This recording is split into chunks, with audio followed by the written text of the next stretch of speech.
نحمده ونصلي على رسوله الكريم اما بعد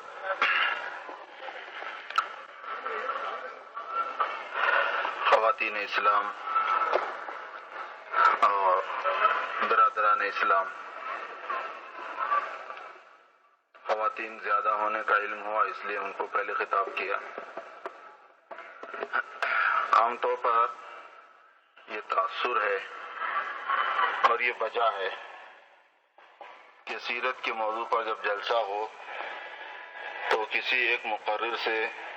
استفادے کے بجائے کئی مقررین کرام کو بلانا چاہیے، کیونکہ سیرت کا پہلو ہے ہی ایسا۔ ہمارے اور آپ کے آقا تاجدار مدینہ سرکار دو عالم حضرت محمد الرسول اللہ صلی اللہ علیہ وسلم کی ذات بابرکات ایسی وسیع ہے، ایسی عظیم ہے، ایسی ہمہ جہتی ہے اور ایسی با کردار و با اوصاف ہے کہ اگر ایک ایک پیغمبر کے اوصاف اور کردار اور اخلاق اور سیرت کو بیان کرنے کے لیے ہی کوئی پوری جماعت جمع ہو جائے اور بیان کرنا چاہے تو نہیں کر سکتی، تو سارے پیغمبروں کا جو مجموعہ ہے بھلا اس کے بارے میں کوئی جماعت کیسے حق ادا کر دے گی؟ تو جو امام الانبیاء ہیں، جو سردار انبیاء ہیں، جو خاتم النبیین ہیں، جو عالمی نبی ہیں، اور عالمی نبی ہونا اولیت کے اعتبار سے بھی اور آخریت کے اعتبار سے بھی ہے۔ کنت نبیا وآدم بین الماء والطین، میں اس وقت نبی ہو چکا تھا جبکہ آدم علیہ السلام ابھی مٹی اور پانی کے درمیان تھے، ابھی ان کا پتلا ہی تیار ہو رہا تھا، اس وقت میں نبی ہو چکا تھا۔ تو اولیت کے اعتبار سے اور ظہور میں آخریت کے اعتبار سے حضور پاک صلی اللہ علیہ وسلم آخری نبی، عالمی نبی، سارے عالم کے لیے، علاقوں کے اعتبار سے سارا عالم، زمانے کے اعتبار سے قیامت تک کا زمانہ۔ اس لیے کوئی ایک مقرر نہیں بلکہ 10 مقرر نہیں بلکہ سینکڑوں مقرر اور ہزاروں مقرر جمع کر لیے جائیں اور پھر ان سے آپ صلی اللہ علیہ وسلم کی سیرت کے موضوع پر کچھ سننا چاہیں تو بھی تشنگی باقی رہ جائے گی۔ ببیرت تشنہ مستسقی و دریا ہم چنا باقی، کہ دریا جو کا تو باقی رہے گا، نہ حسنش غایت دارت، نہ سعدی را سخن پایا، نہ ان کے حسن کو انتہا ہے اور نہ سعدی کے بس میں ہے کہ ان کے بارے میں گفتگو کر سکے، تو یہ باب تشنہ کا تشنہ رہ جائے گا۔ اس لیے میرا تجربہ یہ ہے کہ عام طور پر سیرت کے جلسے میں ایک سے زیادہ لوگوں کو بلا کر سنا جاتا ہے تاکہ سرکار دو عالم صلی اللہ علیہ وسلم کے احوال مبارکہ سامنے آئیں۔ لیکن ایک دوسرا تجربہ اور بھی ہے، وہ یہ ہے کہ جب کئی مقررین جمع ہو جاتے ہیں تو پھر سننے سنانے کے اندر اخلاص اور استفادے کا ماحول رہنے کے بجائے تقابل کا ماحول، کون کیا بولا، کیسا بولا، یہ بات رہ جاتی ہے۔ اس لیے مجھے کبھی اس سے مناسبت نہیں ہوئی کہ ایک سے زیادہ تقریریں ایک موضوع پر ہوں اور دوسروں کی طبیعت چلے نہ چلے الگ بات ہے، میری طبیعت بالکل نہیں چلتی اور موقع کی مناسبت سے میں مناسب بھی نہیں سمجھتا۔ اس وجہ سے میں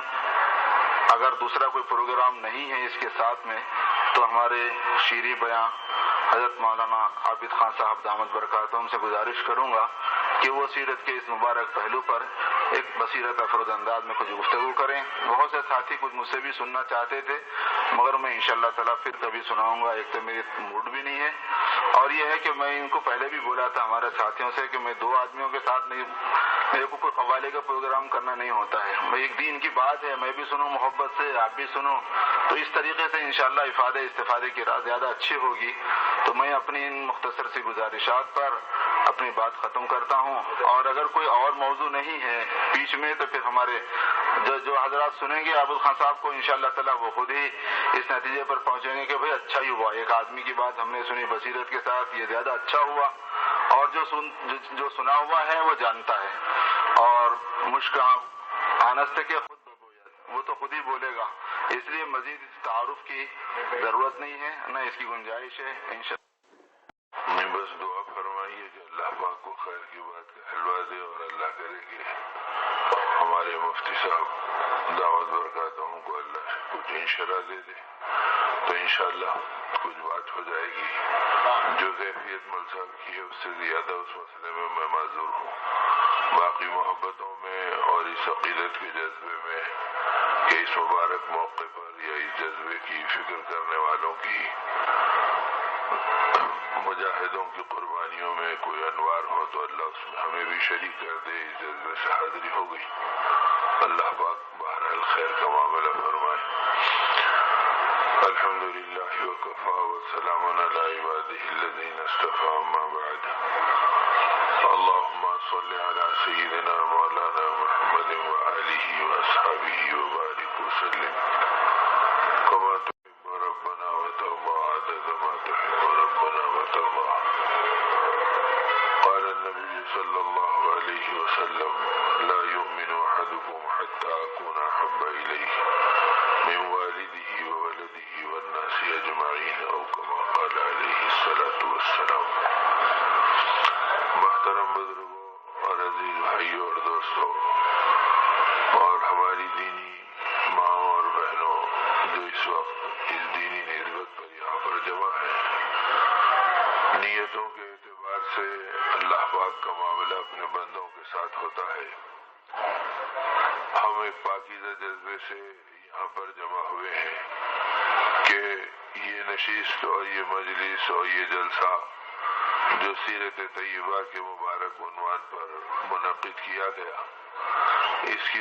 نتیجے میں اور اس کی برکت سے ہم کو وہ نصیب ہو جس کے لیے یہ کوششیں کی جاتی ہیں. ایک تو ہے کہ رواجی طور پر کہ بھئی ہمارے ہاں بھی کوئی اس عقیدت کا اظہار ہو گیا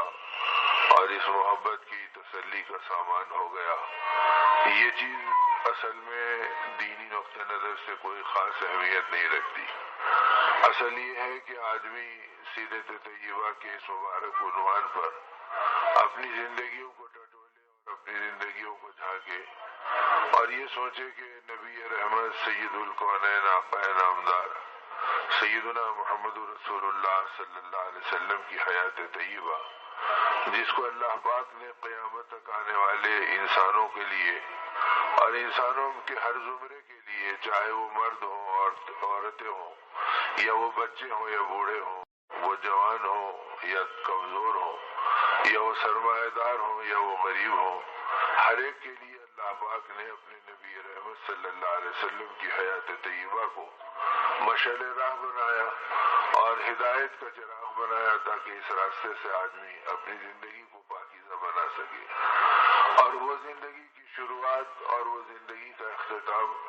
ان چیزوں کو بتلاتا ہے کہ اول سے لے کے آخر تک اور ابتدا سے لے کے انتہا تک نبی اکرم صلی اللہ علیہ وسلم کا میدان محنت چیزیں نہیں تھی، بلکہ آپ کا میدان محنت انسانوں کی ذات رہی.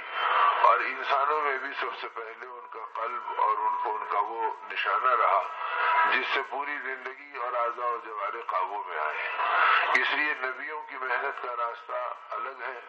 اور انبیاء کے علاوہ دوسرے مصلحین کا اور دوسرے انسانوں کا راستہ الگ ہے. عام طور سے انسان چیزوں کو میدان محنت بناتا ہے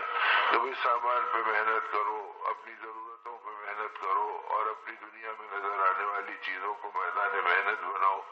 ان چیزوں کو سمیٹو، ان کو قریب کرو، اس میں ہماری راحت ہے، اس میں ہماری عزت ہے،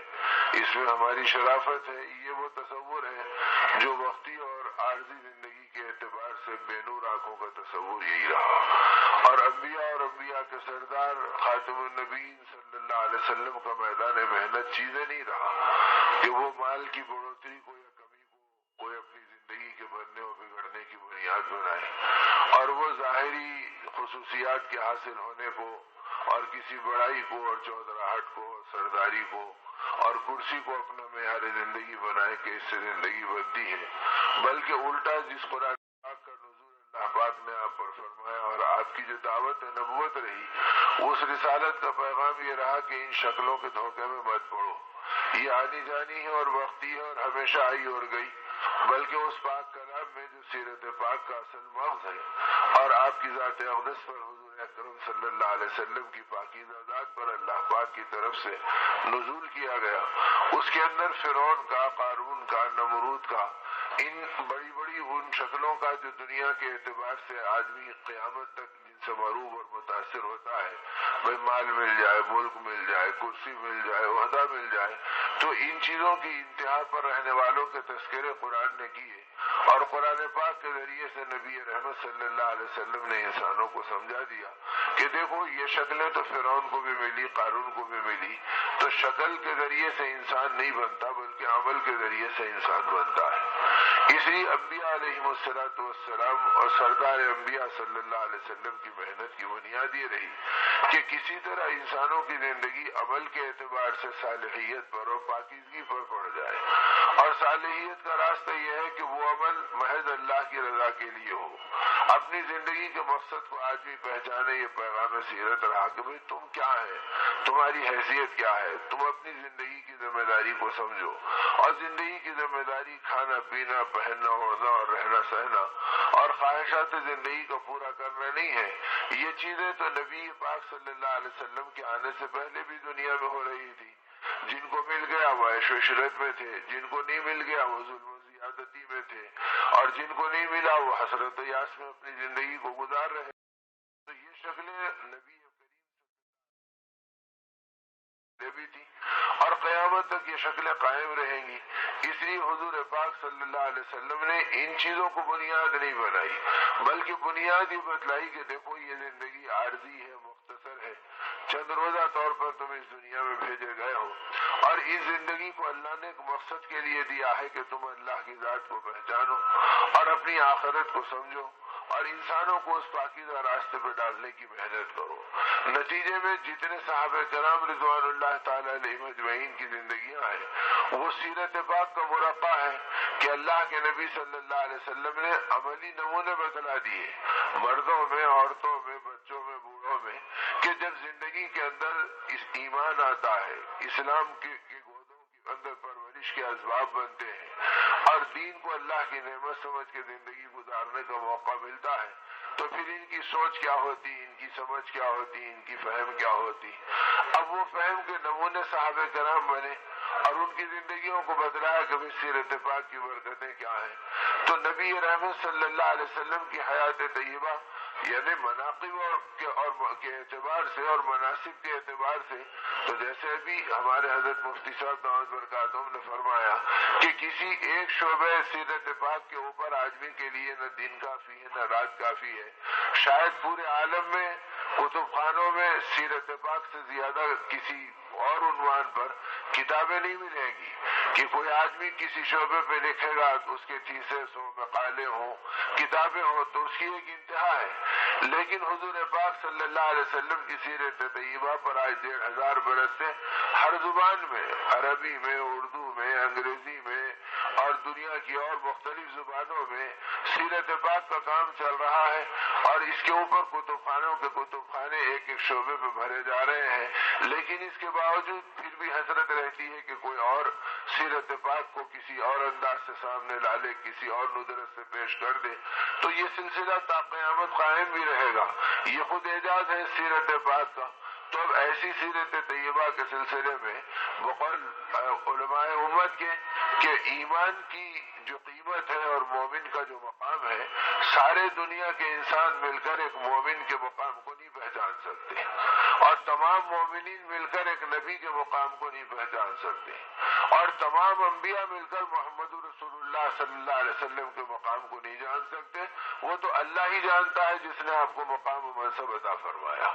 تو ایسی ذات بابرکت سے ہماری زندگی کا کیا جوڑ ہے؟ ہماری زندگی کا جوڑ یہ ہے کہ آپ کے ساتھ محبت بھی ہو، آپ کے ساتھ عقیدت بھی ہو،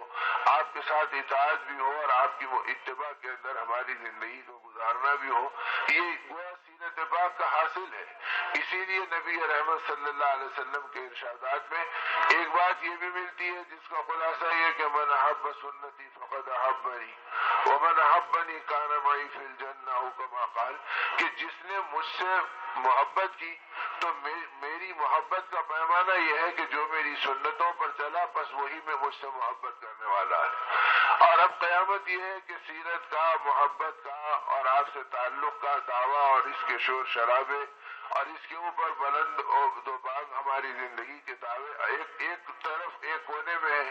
اور دوسرے کونے میں اور دوسری جانب اگر دیکھو تو سنت کیا ہے، سیرت پاک کے مطابق زندگی کیا ہے، ہماری سوچ کیا ہے، ہماری فکر کیا ہے، تو اس سے ہماری زندگیوں کو کوئی جوڑ نہیں۔ اس لیے نبی پاک صلی اللہ علیہ وسلم نے عملی نمونے صحابہ کو بتلا دیے کہ یہ وہ لوگ تھے جو سیرت پاک کے ساتھ اپنی زندگی کو جوڑ بٹھایا۔ تو ان کی محبتیں صرف سنت کا مطلب سنت نمازوں کا پڑھ لینے کی حد تک نہیں تھا،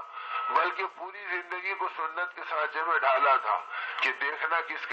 طرح سے اور سوچنا کس طرح سے۔ اب آج آدمی غور کر کے دیکھے، اللہ کے نبی صلی اللہ علیہ وسلم نے ایک دعا بتلائی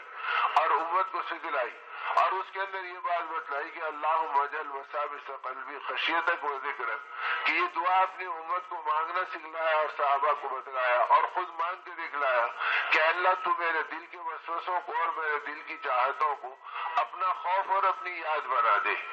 اب آج ایک ایمان والے کے کاندھے پہ ہاتھ رکھو تو 100 میں 95 بلکہ 99 نکل جائیں تو بھیجا نہیں ہے کہ یہ پوچھو کہ ہماری تمنا کیا ہے اور ہماری چاہتیں کیا ہے، تو انسان یہ کہے گا صاحب میری تمنا یہ ہے کہ میرے مال میں اضافہ ہو جائے،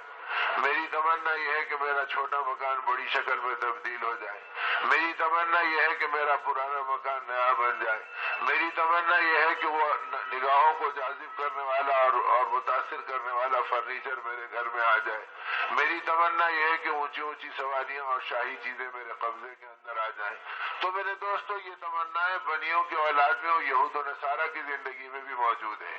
اگر یہ تمنا ہم میں ہے تو ابھی ہمارے خیال کے اندر اور ہماری سوچ میں سیرت داخل نہیں ہوئی، ہماری سوچ میں یہودیت موجود ہے، ہماری سوچ میں بت پرستی موجود ہے، ہماری سوچ میں مادیت موجود ہے، ابھی نبوت کی کوئی جھلک اور انوار نہیں پڑے۔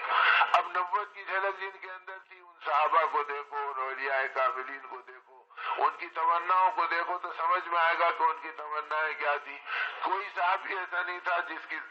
سینے کو چیر کے دیکھ لیا جائے تو ان کی تمنا یہ تھی کہ اللہ کا دین دنیا میں پروان چڑھے، پیغام نبوت دنیا میں عام ہو اور ہماری جان و مال کا نذرانہ اس دین کی محنت کے اوپر لگ جائے۔ وہ ان فکروں کو سوچتے بھی تھے، اس کے اوپر عمل کرتے بھی تھے، اس پیغام نبوت پر کو اپنی زندگی میں ڈالتے بھی تھے۔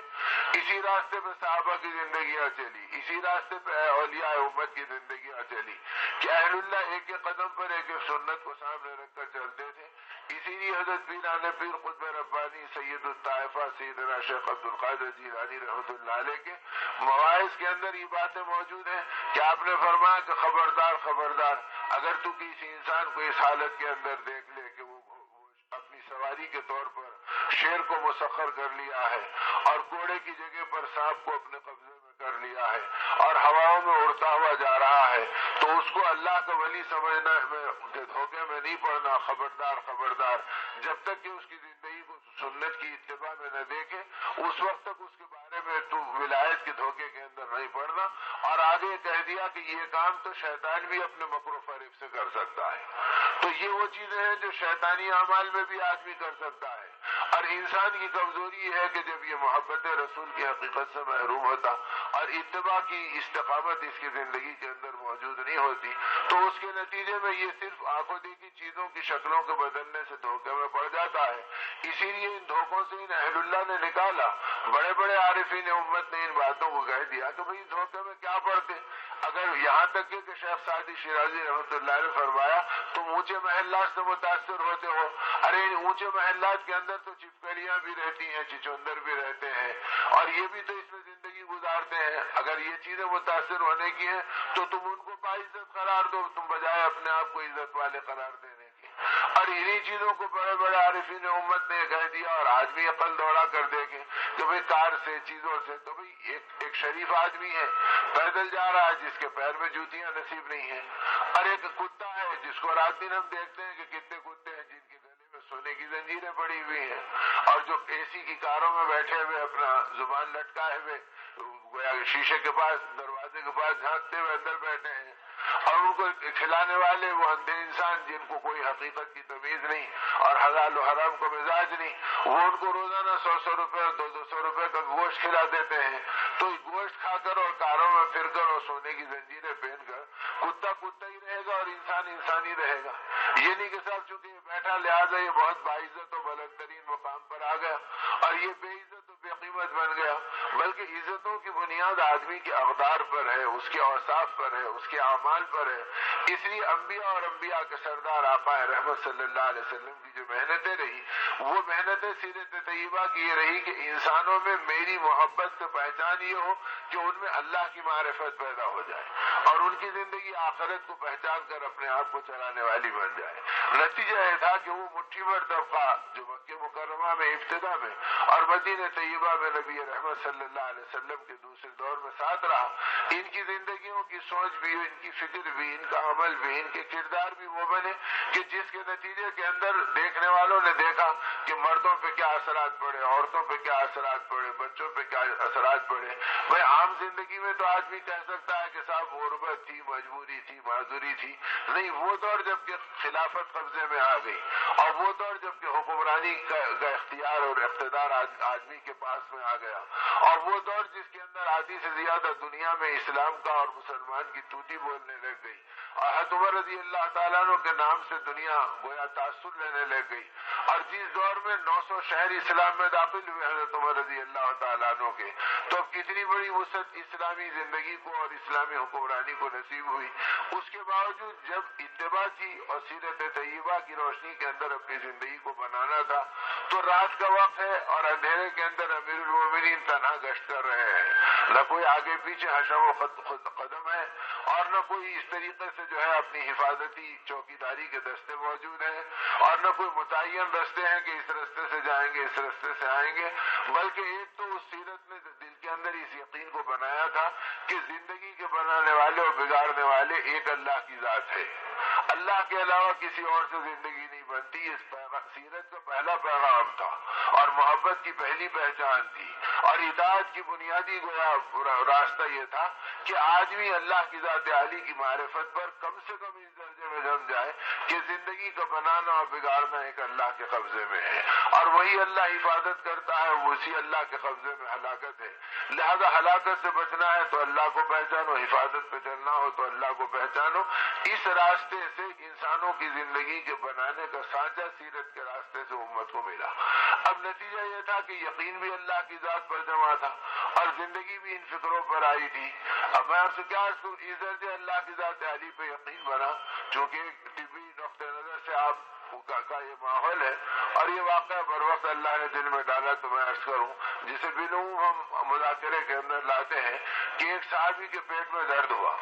اور پیٹ میں درد ہوا تو انہوں نے کہا مجھے شہد پلا دو، اس لیے کہ اللہ نے شہد میں شفا رکھی ہے۔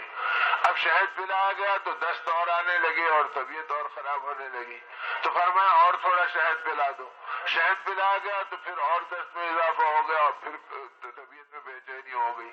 کسی دیکھنے والوں بچوں میں سے کسی نے کہا کہ ابا جان یہ کیا کر رہے ہو، شہد پیتے جا رہے ہو، صحت بگڑتے جا رہی۔ تو چہرے کا رنگ بدل گیا اور کیفیت میں ایک تغیر آیا اور ایک دم بڑے جلال کے ساتھ اس بات کو کہا کہ خبردار خبردار، آئندہ ایسی بات کہنے سے اپنی زبان کو روکنا۔ یاد رکھو اگر شہد کے پیتے پیتے میں مر بھی جاؤں تو میرا پیٹ جھوٹا ہے اور اللہ کا فرمان سچا ہے۔ تو اس سطح پر کیفیت بنائی گئی تھی۔ نبی رحمت صلی اللہ علیہ وسلم کی محنتوں نے یقین کی اس سطح پر امت کو اٹھایا تھا اور ایسے اٹھایا تھا کہ پھر رسالت کا یقین بھی امت کے اندر اسی محبتوں کے ساتھ، اسی عقیدت کے ساتھ اس کمال پہ پہنچا کہ ایک خاتون ہے اور اس کا دودھ پی کر بچہ دنیا سے رخصت ہو گیا اور فطرتاً ماں کو اس بچے سے زیادہ محبت ہوتی جو اس کے گودوں میں پلتا ہے